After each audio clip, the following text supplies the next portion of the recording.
예배에 오신 여러분을 환영합니다. 이 시간 저희 신나게 주님의 이름을 함께 찬양했으면 좋겠습니다.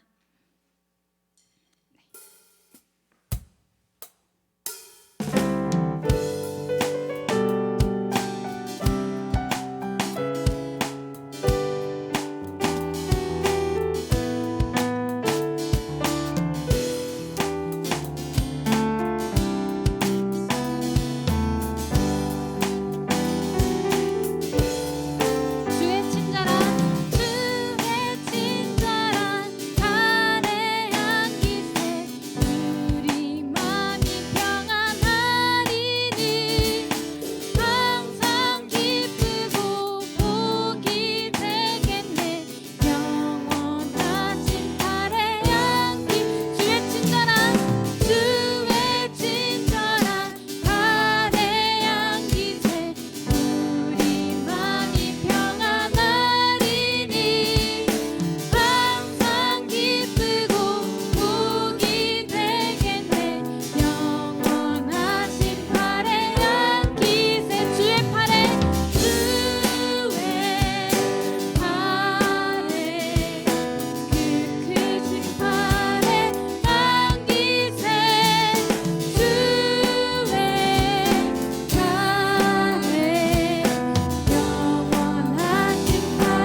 자격 없는 내 힘이 자격 없는 내 힘이 아니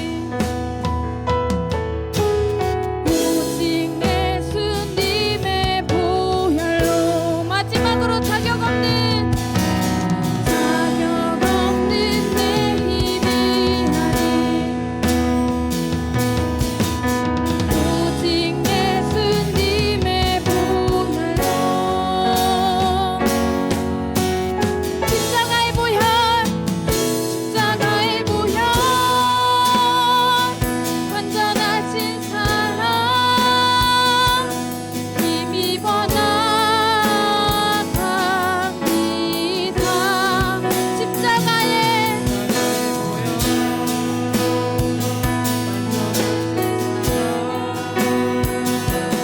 힘입어 나가 마지막으로 찬양하시겠습니다. 십자가 완전하신 사랑 힘입어 나갑니다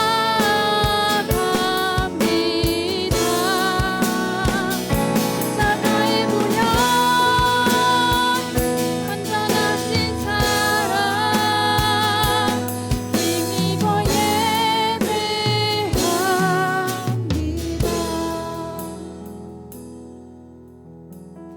이 시간 코로나 시대 가운데 우리의 신앙을 놓고 기도하길 원합니다.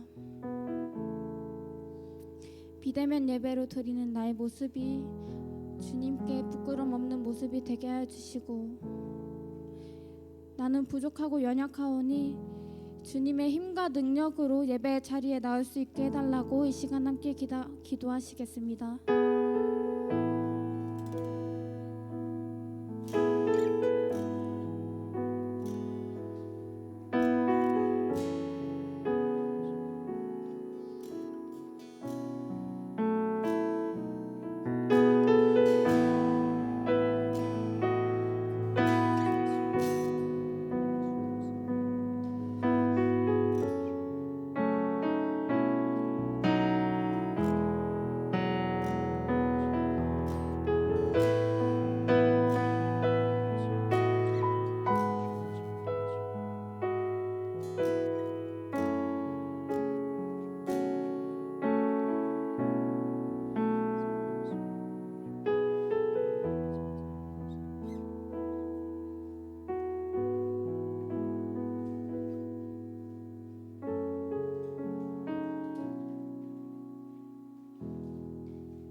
다 같이 기도하시겠습니다.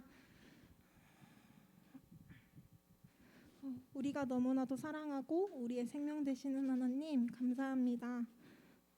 오늘의 하루는 비가 내리며 시작했습니다. 하지만 하나님 우리의 주변의 환경과 상관없이 사소한 것에 불평하지 아니하고 오직 주님만을 예배하며 주님의 마음으로 또 사소한 감사함으로 살아가기를 소망합니다. 코로나19가 지속되는 하루하루가 우리를 너무나도 지치게만 합니다. 처음엔 주님과 함께라면 이겨낼 수 있다고 믿어왔지만 너무나도 길어지는 코로나라는 환경이 우리를 너무나도 지치게 합니다. 하지만 상황이 어려워질지라도 우리는 더욱 주님의 선하신 계획만을 믿으며 나아가야 함을 다시 한 번 더 깨닫습니다.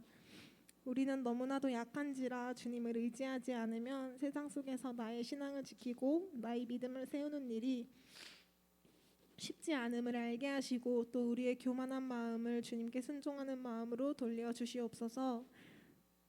우리가 살아갈 때 모든 일들을 주님께 구하게 하시고 기도로 시작하고 기도로 끝나는 우리의 삶이 되게 해주세요.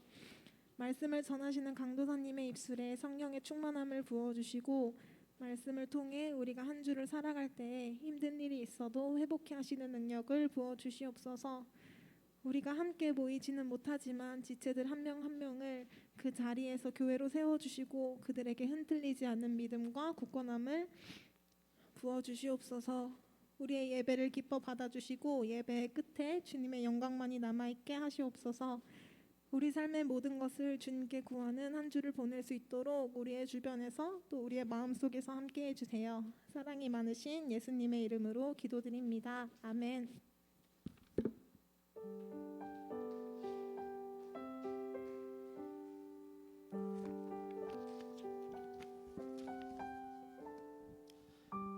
할렐루야, 반갑습니다. 저희 뒤에 배경이 좀 달라졌죠? 네, 뒤에 이제 백월로 이제 뒤에 현수막을 달으면서 저희 뒤 배경을 또 산뜻하게 바꿔보았습니다.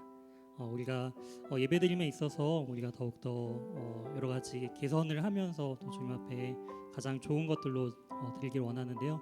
이처럼 환경도 중요하지만 가장 중요한 거는 우리의 마음인 것 같습니다. 우리의 마음을 새롭게 하시며 또한 새로운 마음으로 더욱더 주님을 예배하는 복된 우리 예수가족 모든 청년들이 되길 주님의 이름으로 소망합니다. 청년부 광고입니다. 첫 번째 광고는 온라인 헌금 계좌입니다. 헌금은 연희교회 온라인 계좌를 활용해 주시기 바라고요. 아래에 나와 있는 또한 교회 계좌를 확인해 주시면 감사하겠습니다. 이어서 2021년도 성경 통독 안내입니다. 2021년 성경 통독 가이드 영상이 매주 금요일 연희교회 유튜브 채널을 통해 제공됩니다. 지금 한 5분의 청년들이 개별적으로 자체적으로 모여서 이 통독 범위에 따라서 매일같이 성경을 통독하고 있다라는 그 얘기를 들었는데요. 혼자 하기 힘들다면은 이렇게 함께 하면은 같이 할 수 있습니다. 혹시 혼자 이렇게 통독하기 어려운 지체들이 있다면은 알려주시면 함께 우리가 통독할 수 있는 그러한 장들을 또 열어가면 좋을 것 같습니다. 21주차 통독 범위는요, 욥기 25장부터 시편 6편까지입니다. 이어서 예수가족 101장 안내입니다. 예배 이후에 2부 순서로 진행될 예정이니까요, 나가지 마시고 또 함께 우리가 기쁨의 교제장을 나누는 복된 시간을 함께 누리면 좋겠습니다. 마지막으로 금요 기도회 안내입니다. 금요 기도회가 금요일 저녁 8시 30분 연희교회 유튜브 채널을 통해 함께 참여하실 수 있습니다. 유일하게 모든 예배 중에서 전 세대가 어울려서 함께 예배드릴 수 있는 그런 시간입니다. 그리고 무엇보다 기도할 수 있는 장입니다. 함께 마음을 모아서 이 교회를 위해서 또 우리 자신을 위해서 또 기도가 회복되어져 나아가는 우리 귀한 예수가족 모든 청년들이 되길 주님의 이름으로 소망합니다. 광고는 여기까지고요. 오늘 우리에게 주신 하나님의 말씀은 요한복음 2장입니다. 요한복음 2장 13절에서 25절 말씀입니다. 신약성경 144면에 있습니다.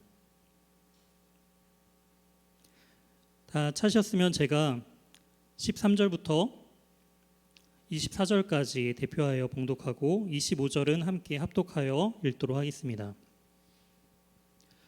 유대인의 유월절이 가까운지라 예수께서 예루살렘으로 올라가셨더니 성전 안에서 소와 양과 비둘기 파는 사람들과 돈 바꾸는 사람들이 앉아 있는 것을 보시고 노끈으로 채찍을 만드사 양이나 소를 다 성전에서 내쫓으시고 돈 바꾸는 사람들의 돈을 쏟으시며 상을 엎으시고 비둘기 파는 사람들에게 이르시되 이것을 여기서 가져가라. 내 아버지의 집으로 장사하는 집을 만들지 말라 하시니 제자들이 성경 말씀에 주의 전을 사모하는 열심이 나를 삼키리라 한 것을 기억하더라. 이에 유대인들이 대답하여 예수께 말하기를 내가 이런 일을 행하니 무슨 표적을 우리에게 보이겠느냐. 예수께서 대답하여 이르시되 너희가 이 성전을 헐라 내가 사흘 동안 일으키리라. 유대인들이 이르되 이 성전은 46년 동안 지었거늘 내가 3일 동안에 일으키겠느냐 하더라. 그러나 예수는 성전된 자기 육체를 가리켜 말씀하신 것이라. 죽은 자 가운데서 살아나신 후에야 제자들이 이 말씀하신 것을 기억하고 성경과 예수께서 하신 말씀을 믿었더라. 유월절에 예수께서 예루살렘에 계시니 많은 사람들이 그의 행하시는 표적을 보고 그의 이름을 믿었으나 예수는 그의 몸을 그들에게 의탁하지 아니하셨으니 이는 친히 모든 사람을 아심이요. 함께 합독하여 읽도록 하겠습니다. 또 사람에 대하여 누구의 증언도 받으실 필요가 없었으니 이는 그가 친히 사람의 속에 있는 것을 아셨음이니라. 아멘. 오늘 본문을 중심으로 주의 전을 사모하는 열심이라는 제목으로 하나님의 말씀 증거하도록 하겠습니다. 주중에 교회의 모습이 좀 몇 가지 바뀐 것 같아요. 저희 청년부는 뒤에 배경이 이게 현수막을 달면서 배경이 바뀐 것처럼 교회적으로도 오래된 교회 이 십자가 이 철탑을 이제 새롭게 바꾸는 일들이 지난 목요일에 있었습니다. 지난 목요일에 이제 십자가 그 철탑을 교체하는 작업을 했는데요. 그 교회 옥상으로부터 약 25m 정도가 이렇게 높게 세워진 교회의 십자가 철탑이었습니다. 이 철탑에 있어서도 추억들이 있었는데요. 제가 그 추억을 황규식 집사님을 통해서 그날 듣게 되었어요. 이 철탑 틈으로 새들이 이렇게 둥지를 지었다고 합니다. 그 높은 곳에 이렇게 틈새가 있었나 봐요. 그래서 새들이 거기서 계속 이렇게 둥지를 틀고 새들이 계속 왔다 갔다 하는 것들을 보면서 누군가 저거를 치워야 한다라는 그런 생각을 들었는데 누구 하나 저기 철탑 꼭대기까지 올라가서 그 새집을 치우는 게 쉽지가 않았다고 합니다. 그때 권구성 집사님이 결혼 전에 청년의 때 아직 결혼하기 전에 이제 본인이 사다리를 타고 올라가서 그 새집을 치우겠다 이렇게 말을 하고 이제 그 철탑 위에다가 이제 사다리를 대고 철탑으로 이제 올라가서 새 집을 치웠다고 해요. 그리고 나서는 이제 앞으로는 다시는 안 올라가겠다고 이렇게 이야기했던 그러한 추억들을 황규식 집사님을 통해서 또한 듣게 되었습니다. 이처럼 이제 이 철탑을 바꾸게 된 계기가 뭐냐면은 오래돼서 그 철탑 내부를 이렇게 지탱하고 있는 철근들이 다 녹이 슬었어요. 그래서 강한 바람이 불게 됐을 때 이것이 지지하지 못하고 한순간에 이렇게 무너지고 넘어질 수 있기 때문에 큰 사고로 이어질 수 있기 때문에 이제 새롭게 다 철거하고 새롭게 만든 것을 볼 수가 있습니다. 지금 세운 철탑도 몇십 년이 지난다면은 녹이 슬고 낡아져서 교체할 날이 또 오겠죠. 이처럼 교회의 건물, 교회의 물건은요, 교회의 역사와 추억들이 또한 담겨져 있습니다. 하지만 중요한 것은 이처럼 우리 눈에 보이는 이러한 물건들 그리고 이 건물들은요, 결국은 시간이 지나면 사라질 그런 유한한 것임을 우리는 알아야 합니다. 이처럼 오늘 본문의 배경도 이래요. 오늘 본문의 배경을 통해서 예수님께서 진정한 없어질 사라질 성전이 아니라 영원할 그 성전에 대한 부분들을 우리에게 말씀해주고 계시는데요. 이 본문은 우리가 지난주 살펴본 가나의 혼인잔치에서 물을 포도주로 바꾸신 사건의 연결선상에서 이 말씀을 살펴보아야 합니다. 영국 캠브리지 대학의 신학 과목의 시험 문제로 이제 이 가나 혼인잔치 우리가 지난주 살펴봤던 가나의 혼인잔치에 관한 문제가 출제되었다고 해요. 유학을 준비하고 영국으로 유학을 준비하고 계신 분들은 이 문제를 미리 꼭 알아두시면 좋겠죠. 어떤 문제가 그 문제의 질문은 이거였습니다. 가나 혼인잔치에서 예수님이 물을 포도주로 바꾸신 기적이 내포하는 영적인 의미를 쓰시오. 어떠신가요? 우리 청년분들에게도 동일하게 이 질문을 내어드리면은 1시간 동안 얼마만큼 이것에 대해서 쓰실 수 있을까요? 당시 영국 낭만파 시인 바이런은 이 시험을 치르는 학생이었어요. 이 시험 문제를 받아들이면서 시험 시간 내내 뚫어져라 그 문제만 보고 있었다고 해요. 그리고 시험 감독관이었던 이 담당 교수님은 계속 아무것도 쓰지 못하는 이 바이런 근처에 다가가서 이렇게 말을 했다고 합니다. 한 줄이라도 쓰면은 그걸 참작해서 낙제만은 면하게 해주겠다. 이렇게 약속을 했다고 해요. 아무것도 쓰지 못한 채 이제 시험 종료까지 이제 1분이 남았어요. 근데 이 1분 남은 시간이 1분이 되었을 때 바이런이 드디어 한 줄의 글을 쓰게 됩니다. 한 줄. 그리고 그 한 줄을 씀으로 인해서 이 바이런은요 지금 이 시험에서 역대 최고점을 받았다고 해요. 그 한 줄 과연 궁금하지 않으신가요? 과연 이 부분들을 어떻게 한 줄로 정리를 했을까? 바이런은 이제 시인이었죠. 그렇기 때문에 이렇게 적었다고 해요. 물이 주인을 만남에 그 얼굴이 붉어졌다. 굉장한 통찰 아닌가요? 물이 그 주인을 만남에 얼굴이 붉어졌다. 굉장한 통찰이 또 그 안에 담겨져 있는 것 같아요. 물의 진정한 창조주 대신 예수님을 만나자 그의 존재 자체가 변화되었다라는 의미인 것이죠. 이처럼 이 표적을 통해 예수님은 온 만물의 주관자 되심을 바로 이 가나의 혼인잔치를 통해서 보여주셨고요. 또한 물이 포도주로 변한 것처럼 또 물과 피를 온전히 쏟으실 그 예수 그리스도의 십자가를 예표하는 사건이 바로 이 가나의 혼인잔치였다라는 것을 우리가 지난주에 말씀을 통해서 함께 살펴보았습니다. 이처럼 이 본문에 이어서 오늘 본문은요, 예수님 안에서의 그 참된 성전의 의미가 무엇인지를 우리에게 말씀해주고 있는 중요한 본문임을 우리는 알아야 합니다. 이제 본문의 내용들을 함께 살펴보기를 원합니다. 13절입니다. 유대인의 유월절이 가까운지라 예수께서 예루살렘에 올라가셨더니. 지금 유월절에 대해서 이야기를 하고 있죠. 유월절은 우리가 잘 알고 있는 것처럼 이스라엘 백성들이 400여 년 동안 애굽에서 종살이를 하게 됩니다. 그리고 430여 년이 끝나는 그 시점에 하나님께서는 이 모세를 통하여서 이 애굽의 10가지 재앙을 내리심을 통하여서 10가지 재앙이 마치는 그 날에 바로 하나님께서 모든 이스라엘 백성들을 애굽에서 참된 자유의 몸으로서 하나님의 군사로서 약속하신 가나안 땅으로 인도하시는 모습들을 출애굽기를 통해 볼 수가 있죠. 그때 10번째 마지막 재앙인 장자의 죽음을 앞두고 그 심판 이전에 행한 것이 바로 이 유월절 이 명절을 지키는 부분이었어요. 이것이 무엇이냐면은 바로 어린 양의 그 피를 바르는 문설주에 바르게 되면은 유월 하나님께서 넘어가신다라는 것이죠. 심판을 넘어가시겠다라는 것입니다. 그것을 기념하여서 이제 애굽에서 참된 자유인이 되었다라는 그 사실을 기념하는 것이 바로 이 유월절입니다. 이 유월절이 이제 가까이 이제 다가왔다라고 이야기를 하고 있는데요. 이 유월절은 1년에 한 차례씩 이제 지키게 되는 매우 중요한 유대인들의 그러한 문화고 또한 유대인들이 지켜야 할 절기임을 우리는 알 수가 있습니다. 그런데 요한복음에서 이 유월절을 지키는 예수님의 모습이 3번 등장해요.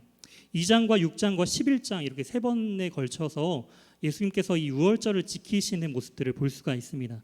그래서 이제 학자들이 예수님의 공생애가 이제 3년 또는 3년 6개월 정도가 되었을 것이다라고 추정하는 그 근거가 바로 이 요한복음에 예수님께서 3번의 유월절을 지키셨다라는 것을 근거로 약 3년간의 공생애 기간을 이제 추정하는 것을 또 볼 수가 있죠.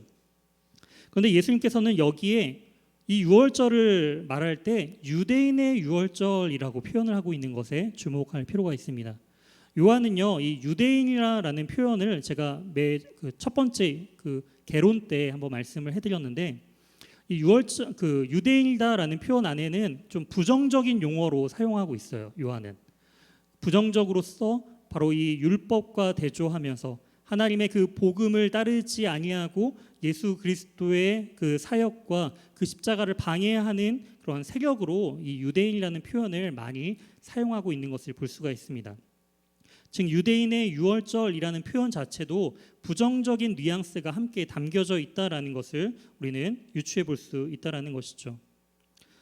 이처럼 예수님께서는 유대인의 유월절, 그 유월절을 지키기 위해서 예루살렘, 그 성전이 있는 예루살렘으로 지금 올라가고 계시는 과정이었습니다.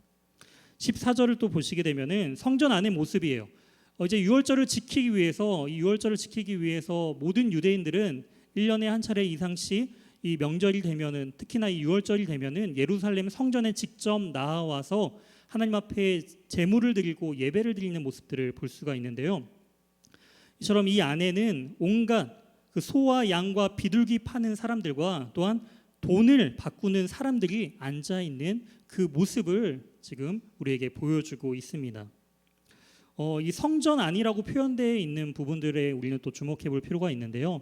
성전 안에는 지성소, 그리고 성소, 여인의 뜰, 그다음에 이방인의 뜰 등 이렇게 구분되어 있어요. 당시 성소에는 성막은 그죠? 우리가 그 뜰과 그다음에 성소와 지성소 이런 식으로 나눠져 있지만 이 헤롯 당시에 이 성전은 굉장히 넓어요. 당시에 로마 제국 안에서 가장 큰 성전이 바로 이 헤롯 성전. 지금 이 이스라엘 백성들이 하나님 앞에 예배드리고 있는 이 장소가 가장 큰 성전이었어요.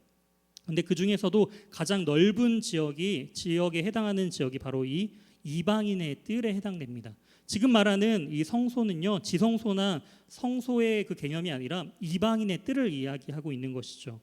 이방인의 뜰에서 지금 이제 가축들을 판매하는 사람들, 그리고 또 한쪽에서는 돈을 바꾸는 사람들이 시장통처럼 북새통을 지금 이루고 있는 것을 볼 수가 있습니다.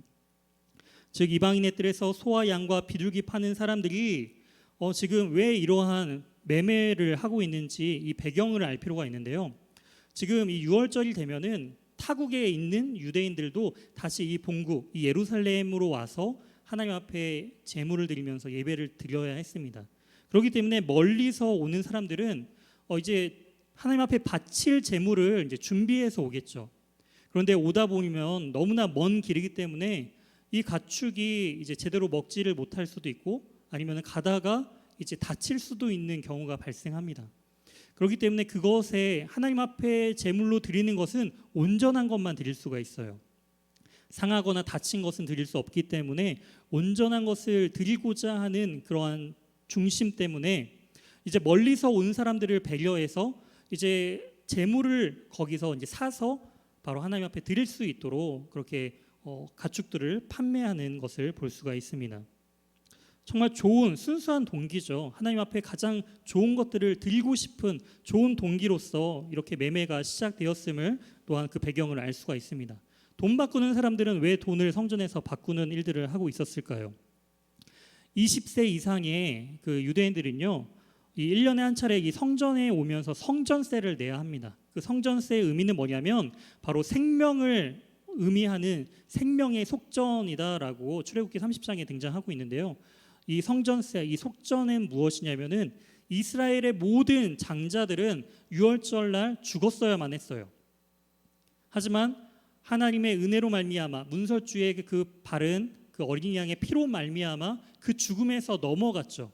그렇기 때문에 그 생명에 해당하는 값을 매년 성전에 내물 통하여서 나는 원래 죽었어야 하는 그 존재이지만 하나님의 그런 속량하심으로 말미암아 나는 살게 되었습니다라는 의미로서 감사의 마음을 담아 속전에 그 성전세를 내는 그런 배경들이 있습니다. 근데 당시에는 로마의 지배를 받고 있었어요. 근데 로마의 화폐, 로마의 동전에는요, 그 가이사야, 그 로마의 황제의 모습이 딱 새겨져 있는 것이죠. 우리나라도 마찬가지잖아요. 지폐를 보면은 이제 우리나라 유명한 그 업적을 가진 사람들의 얼굴이 그려져 있는 것처럼 당시 로마 화폐도 그 당시에 황제의 가이사야의 얼굴이 그려져 있기 때문에 이 우상을 상징하는 그 형상화된 이 동전을 성전세로서 낼 수가 없었다라는 것이죠. 그렇기 때문에 하나님 앞에 온전한 예물을 드리기 위해서 성전용 화폐를 이제 바꾸어서 드릴 그러한 필요가 생기게 되었습니다. 이것은 세상의 것과 구별하여서 온전히 하나님의 것을 하나님의 것이 되게끔 온전히 구별하기 위한 그들의 중심이고 또한 거룩한 그들의 삶의 모습임을 우리는 알 수가 있는 것이죠. 그 자체가 나쁘다는 것이 아니에요. 물건을 판매하는 것 자체가 나쁜 것이 아니라 무엇이 문제이냐, 예수님의 반응을 통해서 무엇이 문제인지를 우리가 한번 생각해 보기를 원합니다. 15절과 16절을 한번 다시 한번 각자의 자리에서 읽어보도록 하겠습니다. 노끈으로 채찍을 만드사 양이나 소를 다 성전에서 내쫓으시고 돈 바꾸는 사람들의 돈을 쏟으시며 상을 엎으시고 비둘기 파는 사람들에게 이르시되 이것을 여기서 가져가라, 내 아버지의 집으로 장사하는 집을 만들지 말라 하시니. 예수님은 이렇게 반응하였어요. 성전에 무기를 들고 갈 수 없기 때문에 노끈으로 이제 채찍을 그 자리에서 만드십니다. 그리고 나서 양이나 소를, 그 자리에 있는 양이나 소들을 지금 채찍으로 침을 통하여서 다 성전 밖으로 지금 몰아내고 계시는 거예요. 엄청난 소란을 피우신 것이죠. 채찍을 들고 지금 양이나 소를 때리면서 성전 밖으로 지금 몰아내고 계시는 모습들을 볼 수가 있습니다. 아마 가축이 성전 밖으로 나갈 때 이 가축의 주인들도 따라서 이 가축들을 다시 잡기 위해서 나갔겠죠. 그리고 돈 바꾸는 사람들의 그 돈통과 또한 상을 뒤엎습니다. 그 돈들을 다 쏟아버리시는 모습들을 볼 수가 있습니다.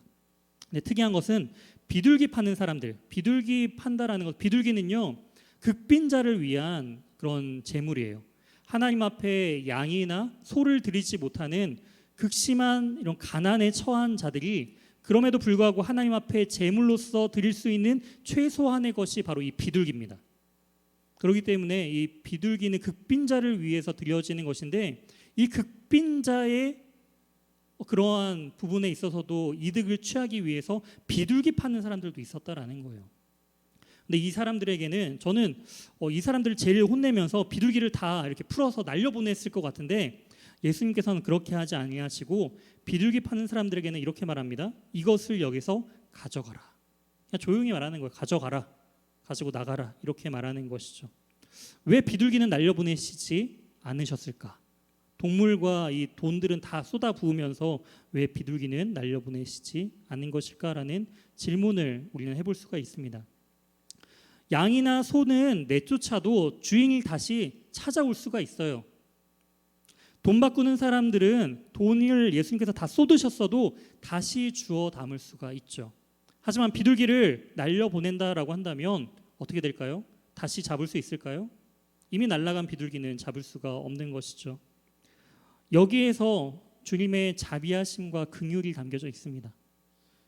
심판을 명하시고 이렇게 하지 말라. 지금 너희가 하는 것은 바로 장사하는 집, 하나님의 집을 장사하는 집으로 만드는 악한 행위다라고 말씀하시면서 그들에게 돌이킬 기회를 주시는 거예요. 그런 하나님의 은혜가 담겨져 있습니다. 그렇다면 예수님께서 이렇게 분노하는 그 원인은 무엇일까요? 그 문제는 바로 장사하는 집을 만드는 데 있습니다.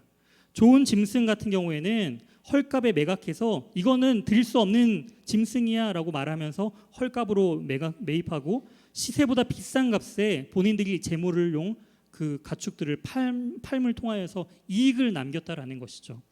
또한 환전 시에도 최소 2배 이상의 차익을 남겨서 엄청난 차익을 남기는 것을 볼 수가 있습니다.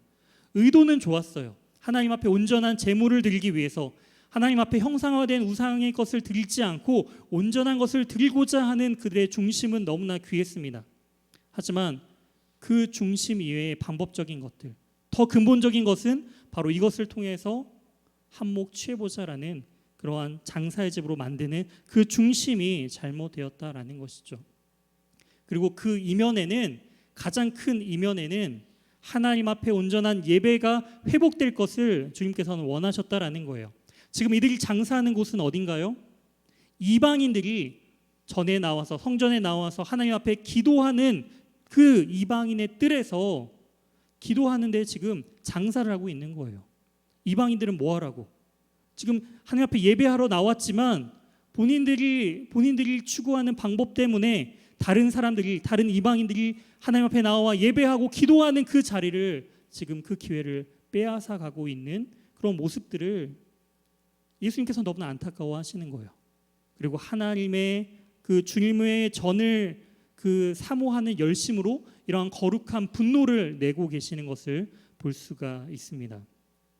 17절 말씀입니다. 제자들이 성경 말씀에 주의 전을 사모하는 열심이 나를 삼키리라 한 것을 기억하더라. 바로 이 주의 전을 사모하는 열심은요, 시편 69편 9절을 인용한 것입니다. 이것은 9절 말씀은 이렇습니다. 주의 집을 위하는 열성이 나를 삼키고 주를 비방하는 비방이 내게 미쳤나이다. 다윗의 시입니다. 다윗은 자신이 하나님의 그 성전을 짓기를 너무나 간절히 원했던 사람이에요. 자신은 왕궁에 살면서 이 화려한 왕궁에 머물러 있는데 하나님의 그 성막은 너무나 초라한 것이죠. 하나님의 언약의 법궤는 그 초라한 그 성막에 머물러 있는 것을 보면서 다윗은 너무나 마음이 아팠어요. 하나님의 전을 하나님 앞에 드리고 싶은 그 간절함이 다윗에게 있었다라는 것입니다. 그러한 열망과 그러한 하나님을 향한 간절함이 지금 여기 시편 69편 9절에 나와 있는 주님의 집을 향한 그 열성, 그 열심이다라는 것이죠. 우리는 얼마나 주님을 향한 그 열성이, 그 열정이 불타오르고 계시나요? 때로는 어쩌면 장사하는 사람들처럼 나의 유익과 이익을 위해서 이 예배를 하나의 목적과 수단으로서는 사용하고 있지는 않은가요? 우리는 그것을 잘 봐야 해요. 어떠한 목적을 가지고 우리가 이 예배 자리에 나왔는가? 그 중심을 우리는 잘 파악할 수 있어야 합니다. 지금 예수님의 이런 행동을 통해서 지금 당시에 그 순간 이 이방인의 뜰 그 안에서 장사하던 사람들은 난리가 났죠. 엄청난 분주함 가운데 동물들은 막 뛰쳐나가고 있고 돈통은 다 쏟아져 나가고 있으며 사람들은 우왕좌왕하는 그런 상황들 가운데 유대인들이 예수님께 이러한 질문을 합니다. 18절입니다. 이에 유대인들이 대답하여 예수께 말하기를 내가 이런 일을 행하니 무슨 표적을 우리에게 보이겠느냐. 이 말은 무엇이죠? 지금 요한복음에서 이 유대인은 부정적으로 사용하고 있다고 하죠. 유대인들이 예수님께 표적을 구하는 거예요. 그런데 왜 표적을 구하는가? 예수님께서 이렇게 행동하는 행동의 정당성을 증명하라라는 것입니다. 예수님의 행동은요, 선지자들이 하는 행동이에요. 구약의 선지자적 행동이었다라는 것입니다. 그랬을 때 선지자들은요, 하나님께서 보여주시는 이정이나 표적을 보여줌을 통하여서 이 사람이 참된 선지자다라는 것을 사람들은 깨닫게 되었습니다. 그렇기 때문에 참된 선지자로 인정을 받았을 때 그 선지자가 하는 행동을 사람들은 인정했다라는 거예요. 그런데 예수님은 지금 이렇게 행동함에 있어서 너가 선지자도 아닌데 이렇게 행하는 이유가 무엇이냐, 우리에게 표적의 그 증거를 보여달라라는 그런 요구임을 우리는 볼 수가 있습니다. 예수님은 자신의 죽음과 그 부활, 하나님의 나라를 위해서 이적을 보여주시고 표적을 보여주셨지만 사람들은 지금 자신의 유익에 반하는 행동을 하는 예수님의 모습을 보면서 그 행동에 대한 정당성을 우리에게 입증해라라는, 우리는 너가 하는, 당신이 하는 이 행동을 도저히 용납할 수가 없다라고 강력하게 거부하고 있는 그 죄악된 모습들을 우리는 볼 수가 있습니다. 예수님은 그들이 구하는 표적에 이렇게 답변하시죠. 19절입니다. 예수께서 대답하여 이르시되 너희가 이 성전을 헐라. 지금 여기 있는 이 성전을 헐라. 내가 사흘 동안 다시 일으키리라. 이게 표적이에요. 예수님께서 말씀하신 표적은, 내가 보여줄 표적은 이것이다라는 거예요. 지금 너희 눈에 보이는 이 성전을 헐어라. 내가 3일 만에 다시 짓겠다라는 것이죠. 이 말을 들은 유대인들은 그 이야기가 너무나 허무맹랑하게 들리는 거예요. 이 성전은 46년 동안 지었거늘이라고 나와 있어요. 지금 이 성전은요, 헤롯 성전이에요. 왜 헤롯 성전이라 불리게 되었냐면은 그 유대 지역을 이제 로마의 황제로부터 위임받아서 그 유대 지역을 통치하게 된 초대 이 헤롯 대왕이 그 유대 지역을 다스렸는데요. 이 헤롯 대왕 같은 경우에는 마지막으로 등장하는 에돔 사람입니다. 유대 사람이 아니에요. 그렇기 때문에 로마 황제의 적극적인 지지를 받아서 자신이 이 유대 지역을 통치하게 되었지만 사람들은 전통 유대인도 아닌 이방인이, 에돔 사람인 이 헤롯 대왕이 이 통치하는 것에 못마땅하고 그의 통치를 잘 따르지 않게 되었죠. 그리고 이 분봉왕이었던 이 분봉왕들이 가장 두려워하는 것은 무엇이냐면은 바로 사람들이 그 안에서 밀란을 일으키는 거예요. 밀란을 일으키게 되면은 그 로마 황제가 이 지역을 잘 다스리지 못한 것으로 여겨서 그 분봉왕을 이제 다른 사람으로 대체시키는 것을 볼 수가 있어요. 그렇기 때문에 이 헤롯 대왕은 이 이스라엘 백성들의 마음을 이제 훔쳐야겠죠. 정치적으로 이용하기 위해서 그 수단으로서 그가 만들기 시작한 것은 가장 화려하고 가장 큰 성전이었습니다. 당시의 스룹바벨 성전보다 이제는 훨씬 더 크고 화려하고 사람들이 보기에 너무나 멋진 그 성전을 이 헤롯 대왕이 만드는 거예요. 그 모습을 보면서 사람들이 이방인이지만 우리가 우리의 인생 가운데 가장 중요하게 여기는 그 성전을 새롭게 만드는 자로서 인정하면서 그의 통치권을 인정해주는 모습들을 볼 수가 있습니다. 헤롯 통치 18년부터, 그러니까 주전 약 20년 전부터 이제 만들기 시작한 거예요. 그래서 이 공사가요, 예수님 이후에까지 공사가 쭉 이어집니다. 그래서 언제 완성이 되느냐? 주후 이제 63년에 완성이 돼요. 그러니까 약 80년이 넘는 기간 동안 이 성전을 이제 공사하고 만들었다라는 것을 우리는 알 수가 있습니다. 약 80년이 넘는 83년간의 긴 공사 기간을 통해서 만들어진 너무나 화려하고 웅장한 멋진 이 헤롯 성전. 그런데 완공 후인 7년 뒤인 이제 AD 70년에 이 예루살렘 이 성전은 로마에 의해서 철저하게 무너짐을 당하게 됩니다. 문자적으로도 예수님께서 예언하신 이 예루살렘의 그 성전에 무너지는 사건들이 실제 역사 가운데서도 일어나는 것을 또한 볼 수 있다라는 것이죠. 우리는 이 예수님께서 이 성전을 새롭게 깨끗하게 하시는 이 모습을 통해서 과연 이 시대를 살아가는 우리에게 주님께서는 어떠한 메시지를 주고 계신 것일까요? 예수님은 왜 이렇게 성전을 뒤집어 놓고 계신 것일까요? 많은 사람들이 이 사건을 성전 청결 사건이라 불립니다. 그리고 이 사건은요, 요한복음뿐만이 아니라 공간복음인 마태, 마가, 누가복음에서도 등장을 해요. 근데 차이점이 있어요. 마태, 마가, 누가는요, 예수님의 사역 말미, 예수님께서 이제 십자가에 달려 돌아가시기 위하여 이제 거의 사역의 끝자락 무렵에 예루살렘에 올라가셔서 그 이 성전을 정화하시는 그 사건을 기록하고 있다라고 한다면, 이 요한복음은요, 지금 이 성전 정화 사건을 사역의 초기 이 요한복음 2장에 기록하고 있는 것을 볼 수가 있습니다. 이것은 이제 두 가지로 생각해 볼 수가 있는 거예요. 예수님께서 성전을 일명 성전 정화 사건을 예수님의 사역 초기와 사역 마지막 이 두 부분으로 나눠서 두 번에 걸쳐서 한 것으로 이해해 볼 수가 있고요. 또 한 가지는 더 많은 학자들이 지지하고 있는 그런 견해는 무엇이냐면은 요한복음만의 그 특수한 강조점을 위해서 예수님께서 하신 그 사역의 시점은, 이렇게 성전 정화의 시점은 사역 후반의 일이지만 그것을 사역의 전반 부분에 지금 갖다가 놓은 것이다라고, 재배치한 것이다라고 해석하는 그런 신학적인 해석적인 이제 방법들로 생각해 볼 수가 있습니다. 중요한 것은 그만큼 예수님의 사역에 있어서 이 가나 혼인잔치와 이 성전의 사건들을 연결시키면서 예수님께서는 무엇을 우리에게 말씀하시고자 하는가, 그 부분에 우리는 주목해 볼 필요가 있다라는 거예요.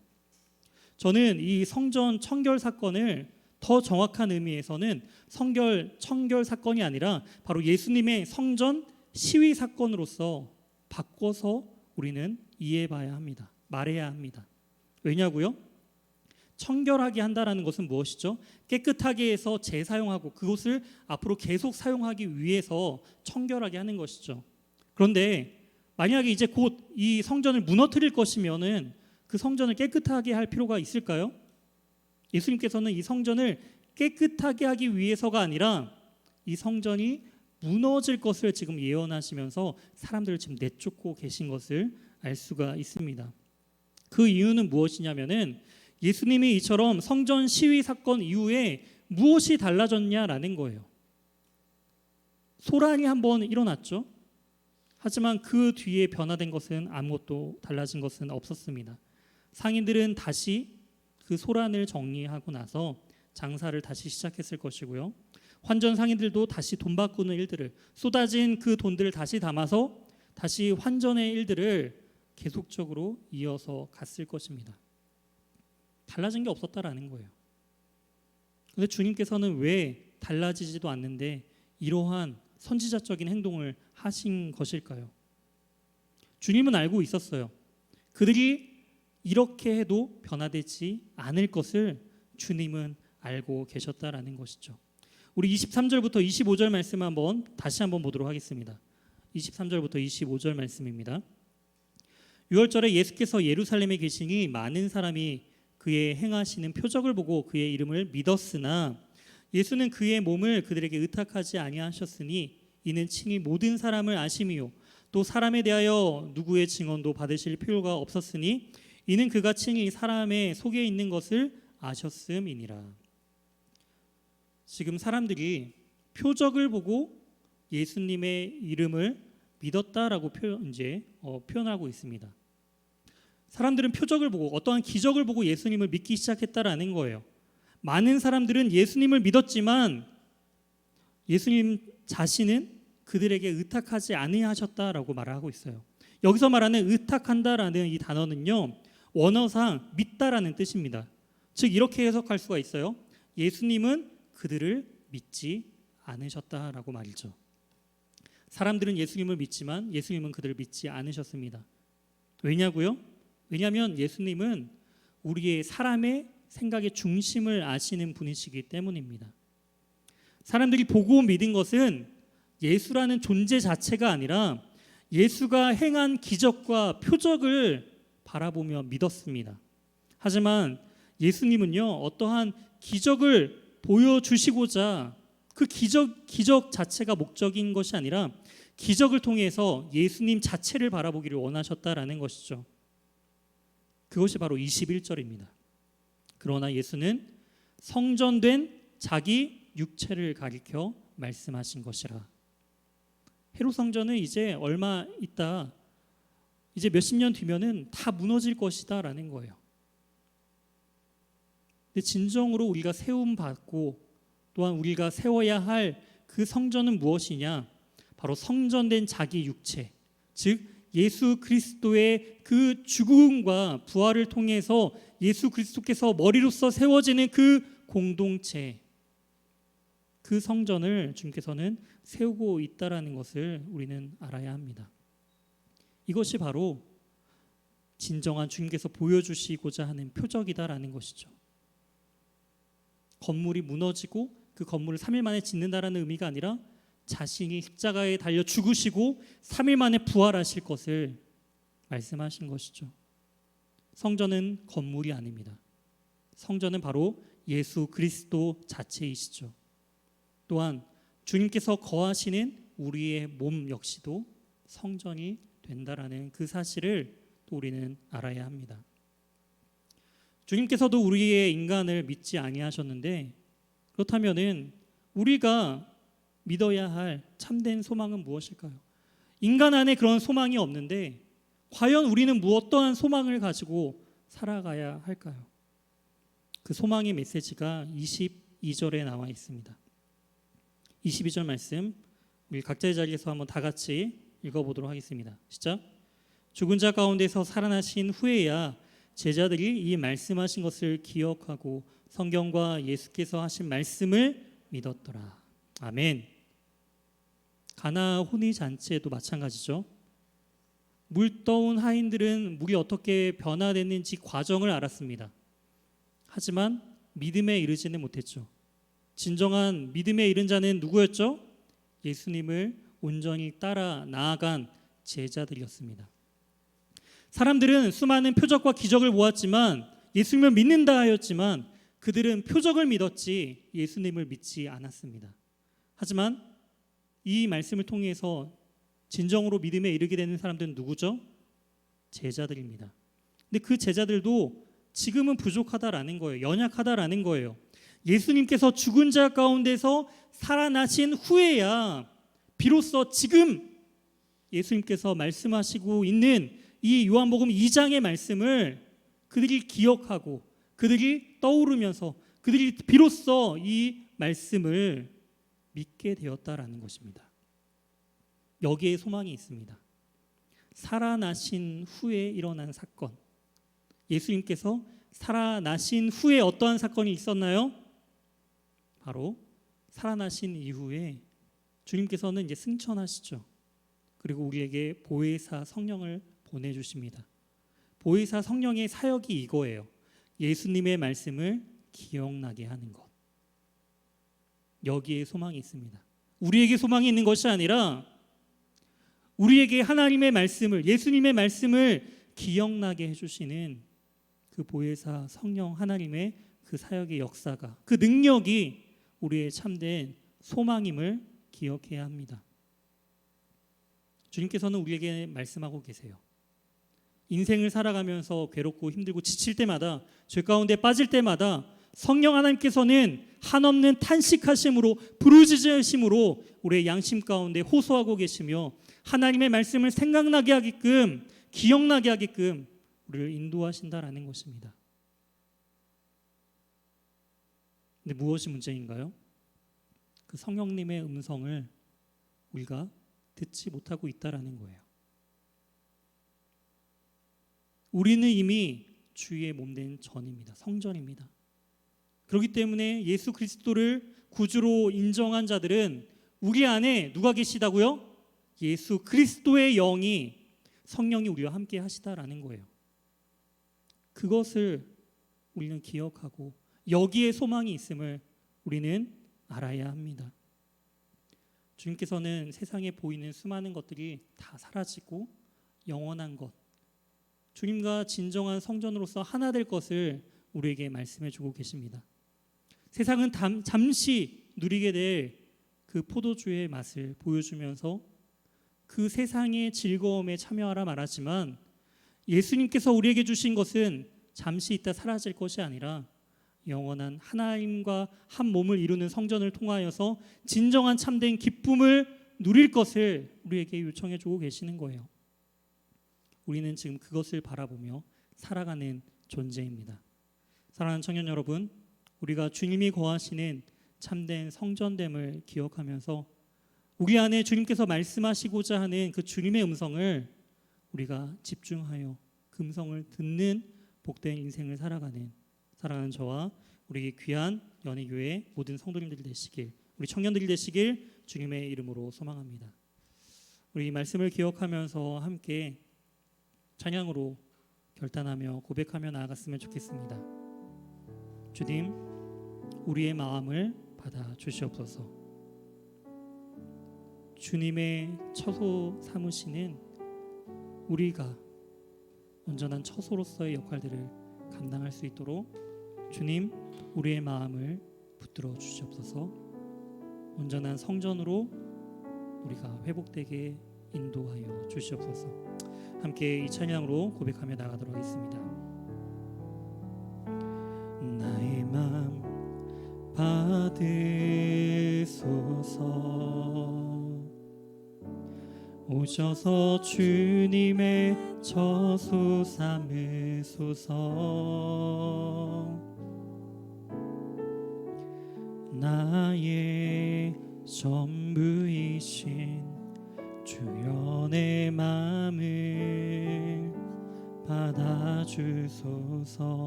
나의 마음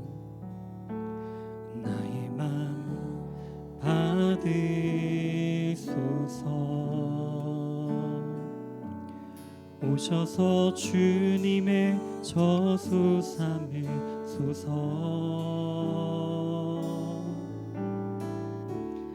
나의 전부이신 주여 내 마음을 받아주소서. 오 나의 마음을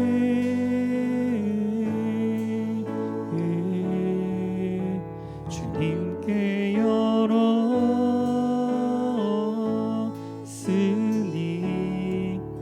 주여 내게 오셔서 내 맘에 거하여 주옵소서.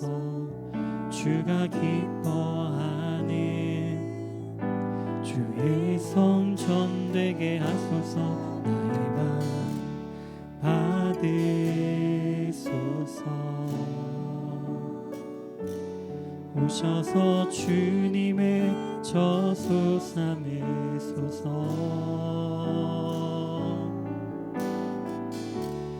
나의 전부이신 주여 내 맘을 받아주소서. 나의 맘 받으소서.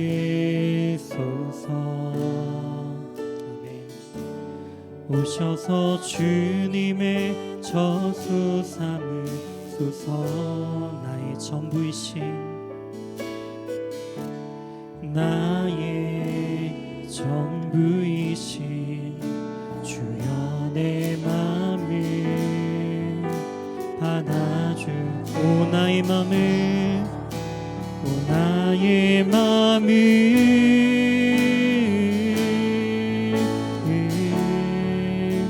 주님께 열었으니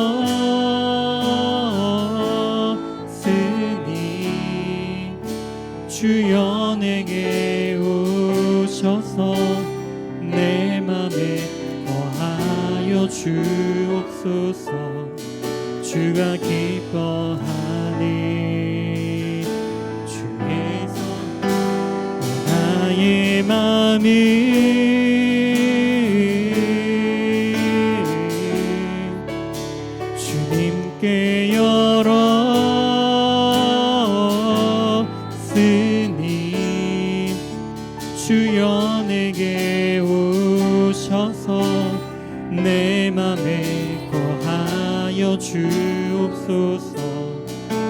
주가 기뻐하는 주의 오사에 나의 마음이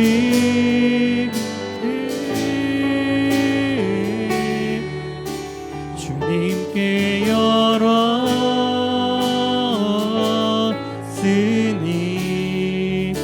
주여 내게 오셔서 내 맘에 거하여 주옵소서.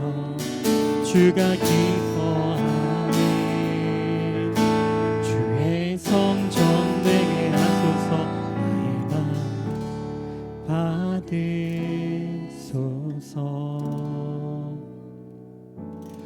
오셔서 주님의 저수 삼으소서.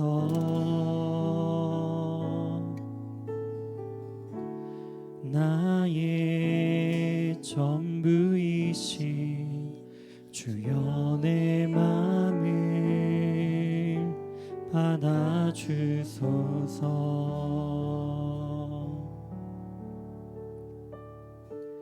나의 전부이신 주여 내 맘을 받아주소서. 나의 전부이신 나의 전부이신 주여 내 맘을 받아주소서. 주님께서는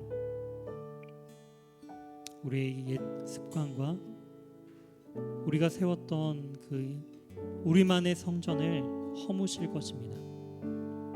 그리고 진정한 성전을 예수님 안에서 우리를 통해 다시 세우실 것입니다.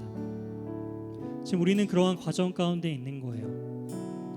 제자들도 예수님의 기적을 바라보고 표적을 바라보았지만 진정한 그 예수님의 그 기적과 표적의 의미를 온전히 깨닫지 못했습니다. 시간이 필요한 거예요. 주님과 동행하면서 주님과 함께 울고 함께 울며 여러 가지 수많은 어려움과 기쁨을 함께 동고동락하면서 주님을 알아가는 거예요. 지금 우리의 모습들은 때로는 너무나 연약하고 주님이 우리 안에 거하시는 성전으로서 그 역할을 감당하고 있지 못하는 것처럼 느껴지고 주님의 성전보다 하나님 아버지의 집이 아닌 강도의 소굴처럼 장사하는 집처럼 우리의 심령과 우리의 마음 가운데 세상의 것들로 너무나 가득 차 있는 그런 우리의 연약함을 바라볼 때가 너무나도 많이 있습니다. 하지만 주님께서는 우리의 중심을 아시는 분이시죠. 우리의 모든 것을 아시는 분이십니다. 그리고 유일한 그 소망을 우리에게 주시죠.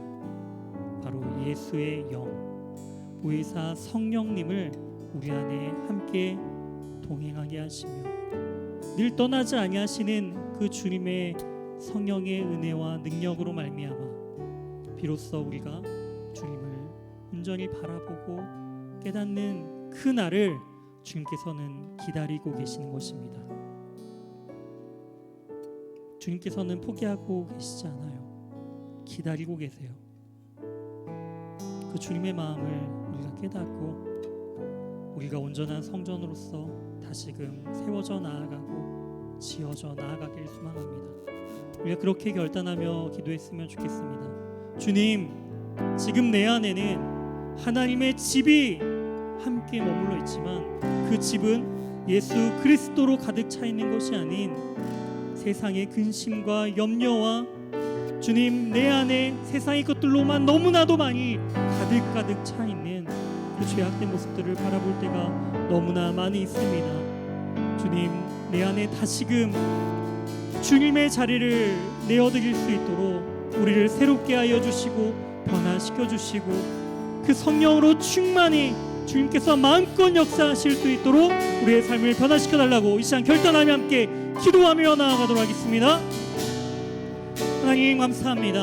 하나님 주님께서 거하시는 성소로서 우리 모든 청년들의 그 가슴마다 그 마음의 중심마다 하나님께서 새롭게 거듭나게 하여 주시옵소서.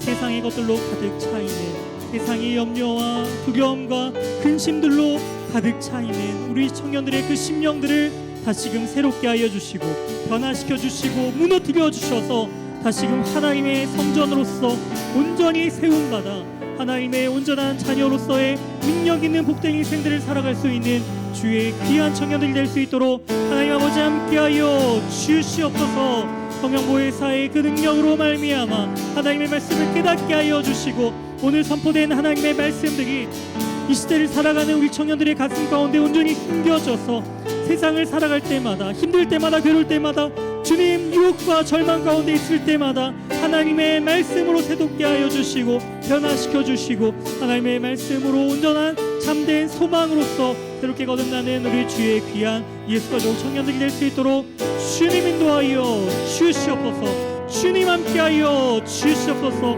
우리 안에 소망이 있는 것이 아니라 주님께서는 우리 안에 무엇이 있는지 아십니다. 우리 안에 얼마나 더러운 것들로 가득 차 있는지 주님께서는 아십니다. 그렇기 때문에 우리 안에 우리들에게 소망이 아닌 정말 주님께서 우리의 참된 소망이심을 보여주심을 통하여서 새롭게 성령 하나님으로 말미암아 거듭날 그 날을 참고 기다리시고 인내하시며 다시금 은혜를 베푸시고 다시금 우리에게 기회를 주시는 놀라운 하나님 아버지의 놀라운 은혜를 온전히 바라보게 도와 주시옵소서. 주님, 그렇습니다. 우리가 그 성전의 뜰 안에서 장사하는 자들입니다. 주님, 우리가 그 성전의 뜰 안에서 돈을 바꾸는 자들입니다. 그 안에서 무슨 유익을 얻기 위하여 하나님 앞에 예배드리는 그 목적 자체도 그 밑바닥 끝에는 우리의 중심 저 바닥 밑에는 나의 유익이 깊이 뿌리내리고 있음을 주님 고백하오니 주님, 우리의 이 죄악된 더러운 마음들을 주님 용서하여 주시고 다시금 예수 그리스도의 보혈로 말미암아 새롭게 거듭날 수 있도록 주님 변화시켜 주시옵소서. 한 주간도 그 주님과 동행함으로 그 성령 하나님의 그 음성을 우리가 온전히 분별함으로 새롭게 거듭나는 인생, 거룩한 인생, 하나님이 거하시는 참된 성소로서의 삶을 살아갈 수 있도록 주님 인도하여 주시옵소서. 이 모든 말씀 살아계신 예수 그리스도의 이름으로 기도드립니다. 아멘.